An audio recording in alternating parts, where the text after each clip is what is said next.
Hi guys, welcome to Olive's Tree. Welcome back to the channel. If you're new here, thanks for stopping by. I hope you enjoy some of the content and you'll subscribe and hang around. And I am making some tomato relish, which is long overdue. I've had the tomatoes in the freezer for about, I don't know, 6-8 weeks. And I was just too unwell on chemo to actually make it then. So what I did was I peeled and cored those tomatoes and then I froze them. And I'll show you what that looks like now. So have a look down here in Big Bertha. Hang on, I'll get you where you can see. Okay, I've got you. Okay, let's get you where you can see. Okay, so in this pan, I've got about just over 5 kilos of tomatoes. And I got these tomatoes from Ricardo's Tomatoes near Kempsey, I believe. And there's a core and a piece of skin that I missed. And there's another piece of skin. I mean, that's going to happen. You're going to get the odd little bit of skin, but I will fish that out along the way. So what I've got at the moment is I've got this pot on a full heat. And what I'm trying to do is get these to a boiling point so that I can then add in my onions that have been chopped and soaked in salt. Just a tablespoon for this amount because this is a half batch of tomato relish. A full batch is just too much for me to, just that, you know, this is enough. Now, so what I'm going to do is I'm going to put the lid back on here and bring this back up to the boil. If you want to see how to peel a tomato, go to my mock strawberry jam recipe. It has tomatoes in it and I actually show you how to get the skins off really easy. So, you know, if that's something that you think you might need to do or you want to learn, go to the mock strawberry jam recipe and at the start of that it will show you exactly how to do that.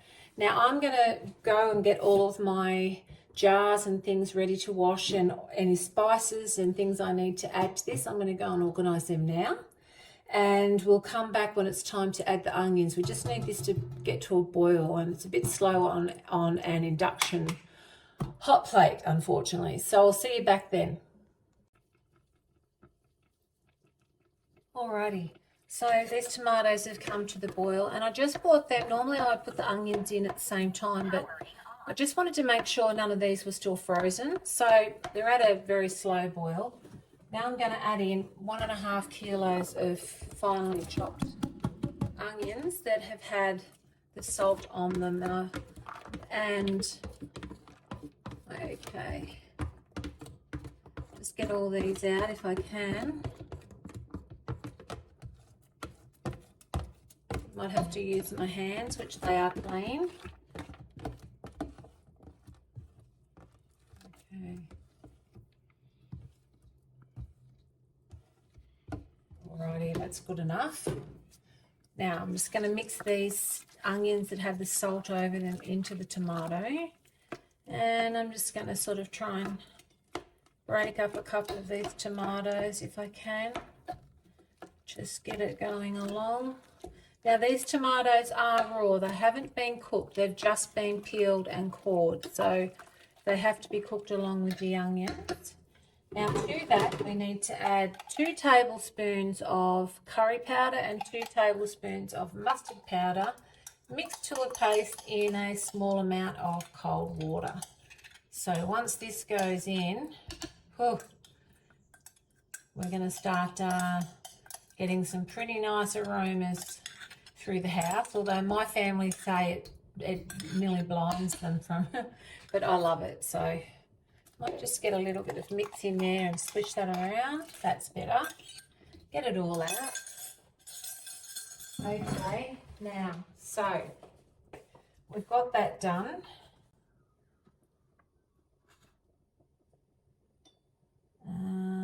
Mustard and curry powder together with half a cup of water.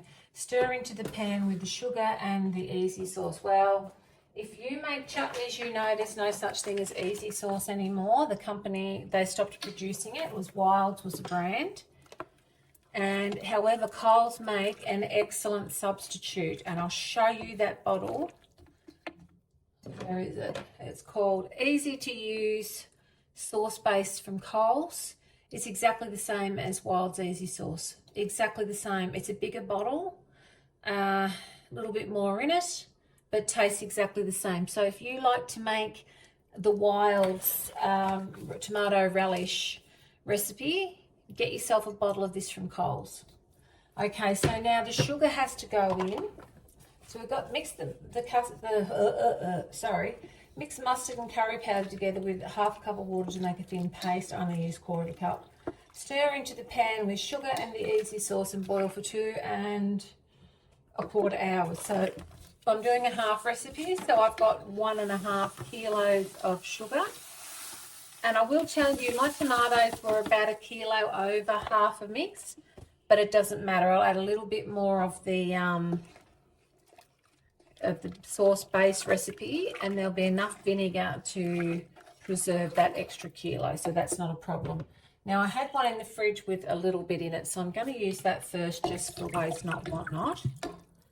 So that was probably, I don't know. Oh my goodness, that smells good. Or I should shake that. Give it a little shake.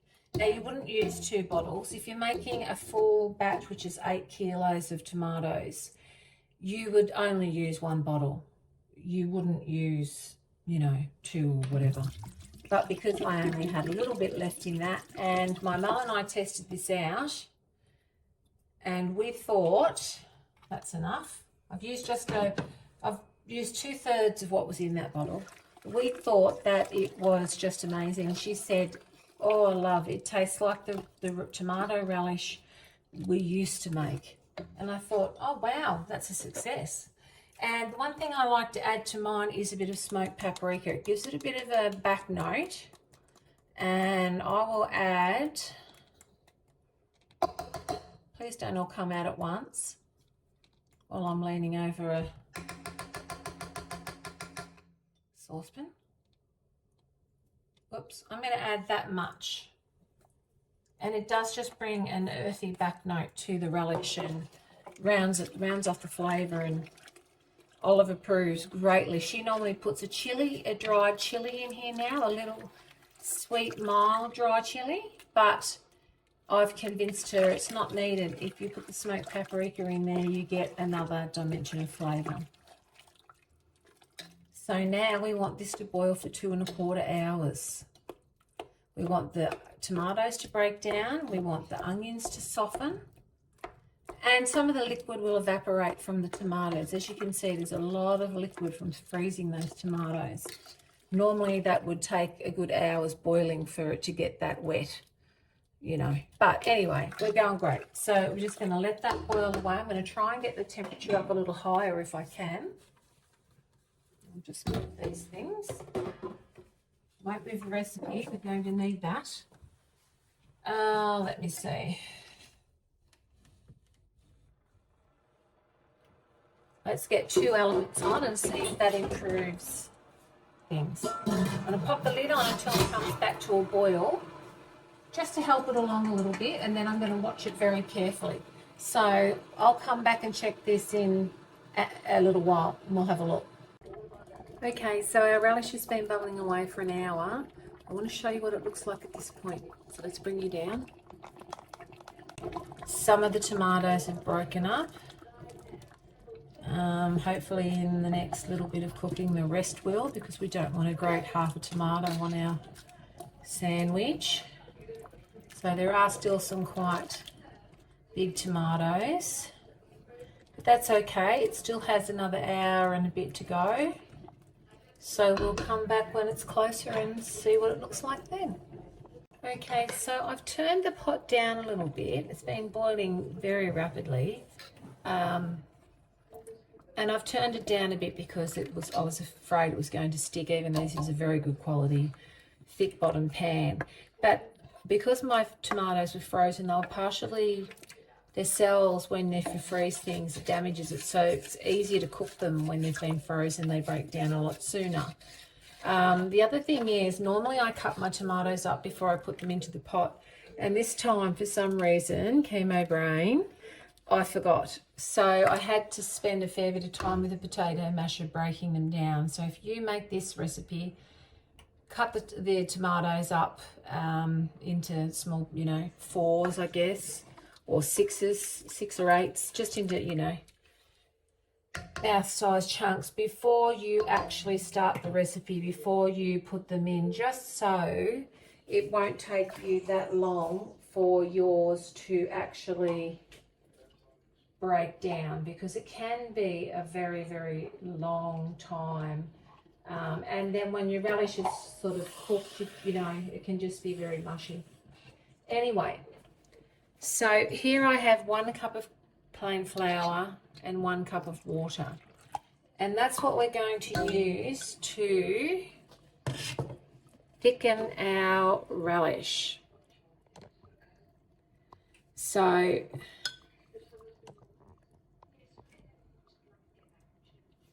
and it's, you know, you got to make this into a paste. Get this into a paste with no lumps, with no any lumps. Probably should have added a little bit of water first and got that combined before I tipped it all in, but you know, one of those days. It doesn't matter, it'll work anyway. I'm just gonna feel for, I'll show you something hysterical. Where are you? I ordered a new whisk online and it turned up, and this is what I got. I didn't look at the size, and I thought, oh yeah, okay, that's, you know, and it wasn't cheap. And anyway, this is what I got, this 6-inch whisk. I nearly cried, then I laughed. And that'll teach me not to have my glasses on when I'm ordering something. I've learnt my lesson, so let's see if we can get the lumps out with this. Let's see if it's any good at all. Look at that. Absolutely useless. So if you buy a whisk online, no matter how expensive, which this one was not cheap, you might want to check the size. Okay, that looks better. Okay, maybe it'll be good for something. So let's get you into focus here. And stop that camera shaking, that's so annoying. And what we're going to do is carefully stir this in, just slowly, only adding it slowly. And I'm stirring that area continually. You could use a whisk if you wanted to, but you know, there's really no need. So I just drizzle it in slowly. Some people just pour it all in. I'm not confident enough to do that. I like to do this mix the stream as it hits the pot. So just get all of that in there, and it starts thickening up very quickly.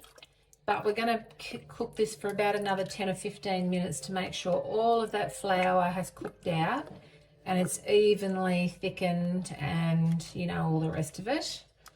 So just going to make sure there's no lumps come out. There are some in the bottom of the cup, but not in the actual mix, so that's really good. Now this is the bit where we need to watch it, because we don't want it to catch. Now we've thickened it and it's quite thick. We do not want it to catch now, so I'm going to turn it down a tiny bit and keep a very close eye on what's happening. It may bubble again, or it may sit just under a boil, but as long as that flour's cooked out, we're fine. Everything will be great. It smells amazing. My husband's just been home and said, oh, what are you cooking? He said, I can smell it at the end of the driveway. And yeah, so that's nice. The neighbours can have a sniff. Alrighty. Okay.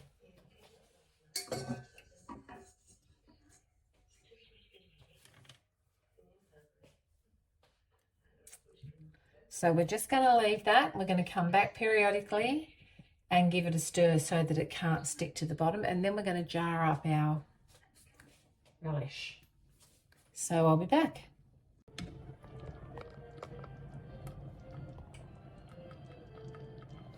Alrighty, so our relish is now cooked. Let's just have a look. It looks quite loose, but it'll thicken on standing. You can see there are still some chunks of tomato in there, you know, willy-nilly here and there, but oh well, they'll be fine. I didn't want to, you know, like blend it all into a pulp. So I'm going to turn this off now, and I'm going to transfer over to the other counter where my hot jars and lids are, and we'll let this just sit for 5 minutes and then we'll bottle it up. Okay, so I've got my really hot jars here. I've scrubbed them with soapy water, I've rinsed them, and then I've had them in the oven to heat up. And I've got my relish over this way a little bit. And I'm going to start jarring. Now my funnel is too big for some of these jars, so I'm going to use it on the ones that do fit, just for a bit extra safety. And I often get a jug to tip this in, but today I'm just going to use a soup spoon, a ladle. So I'm just going to get this closed. Just turn my pot around a little bit so the handle's out of the way, and start filling the jar. It's a lovely colour. I'm very happy with the consistency.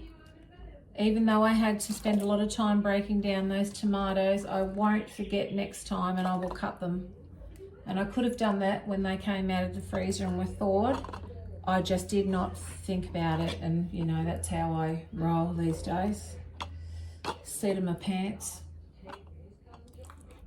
Okay, so I'm happy with how full that one is. Let's go to the back. It's another big jar. And I always wear my washing up gloves when I'm bottling anything. That way, if I get a splash on my wrist or my forearm, I don't get a burn. And also, if you're feeling a bit unsteady or, you know, just not yourself, it's a little bit of, you know, security that you, at least you're not going to burn your hands or, you know, that sort of thing. Okay, the middle one, it fits in there.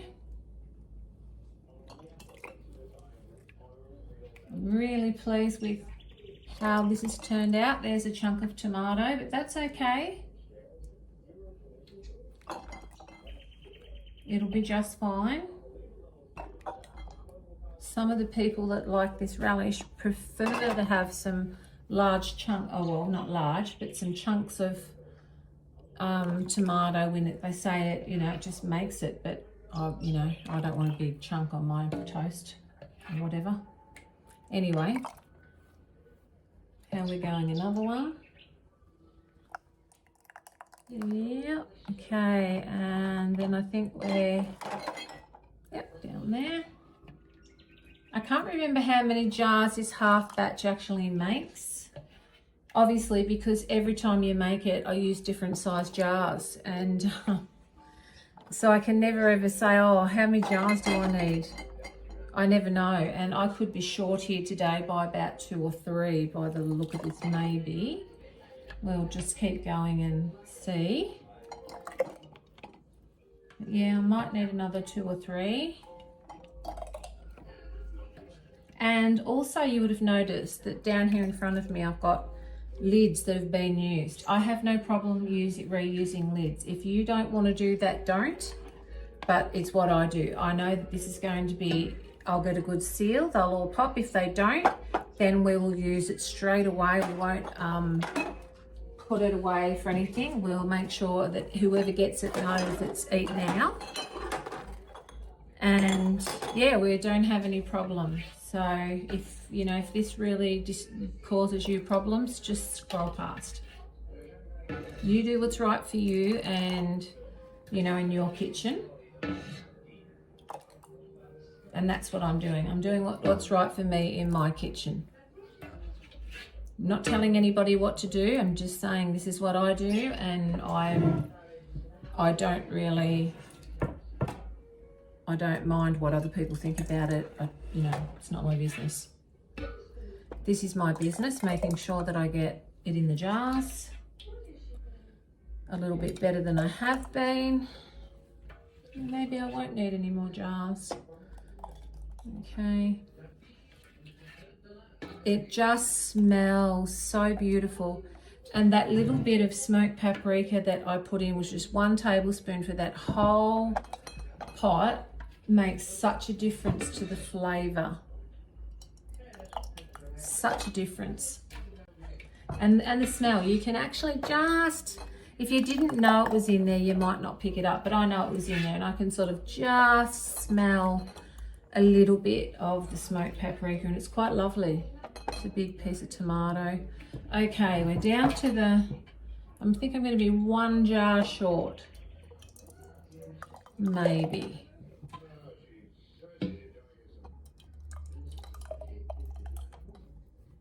Yeah, we're going to need another jar.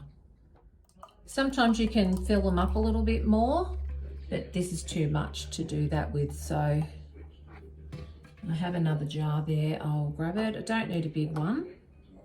Let's see how much is left. Just get that out for a minute. I'll just use my scraper.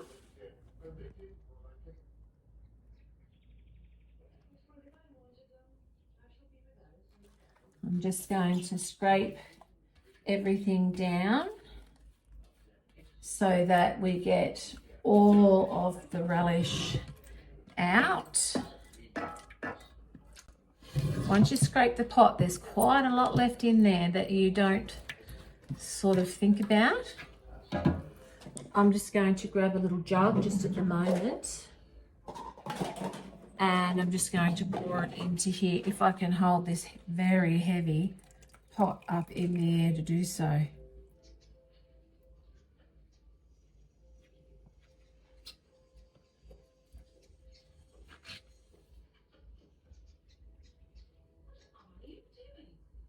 I'm worrying whether I can trust myself to hold one hand and get the scraper, and the answer is no. So I'm just going to get this running the right way. Balance that pot just for 1 second. Okay, that's as good as I'm going to get. I'm not even going to test that anymore. That would be dangerous. I'll get a jar for that in a minute. Okay, what I need now is a nice, clean, soapy cloth.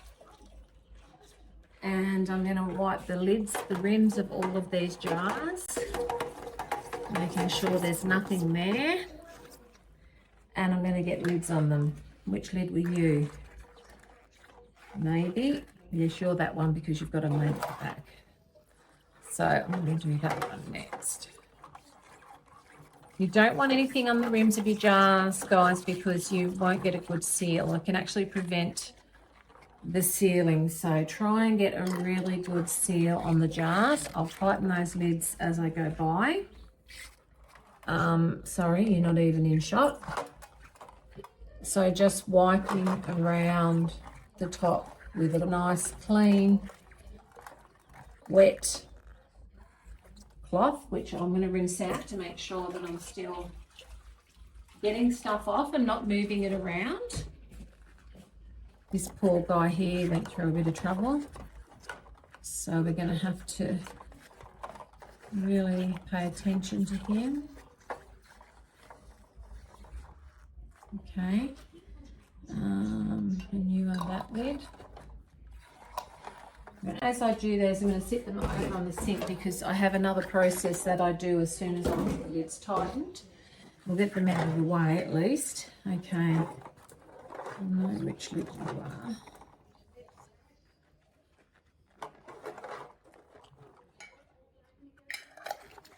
Just rinse out my pot again. That one was quite messy.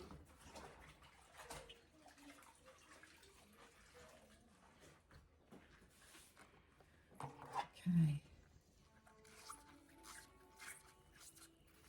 Smells so good. Okay, that's you.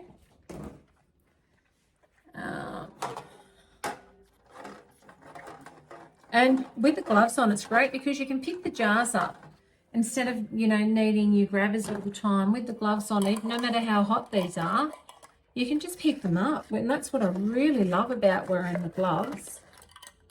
You'd think I'd be able to get the lid on, wouldn't you?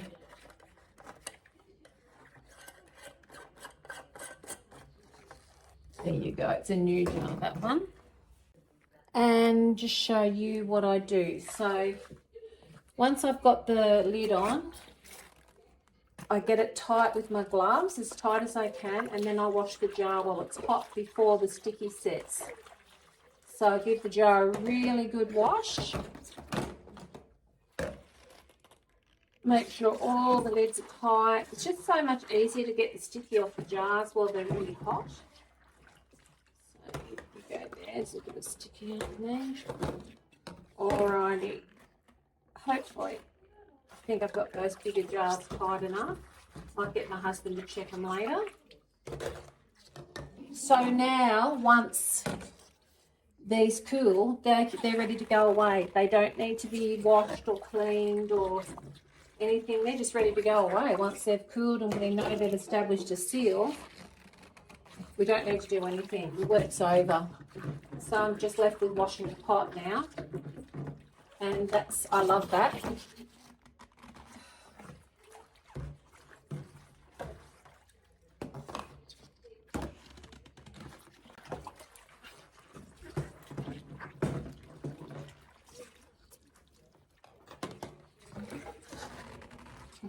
I've used some bigger jars this time as well, because I think last time, from memory, I may have got 13 or 14 jars sort of this size, but I have quite a few larger jars in the mix this time, so I don't know if I washed you. I'll do it again. So I've got a bit less. So what have I got? 3, 4, 5, 4, 5, 6, 7, 8, 9, 10, 11 jars, and I think I got 14 or 15 or 16, you know. I did get more because I remember it was, you know, somewhere in the teens. Okay, right.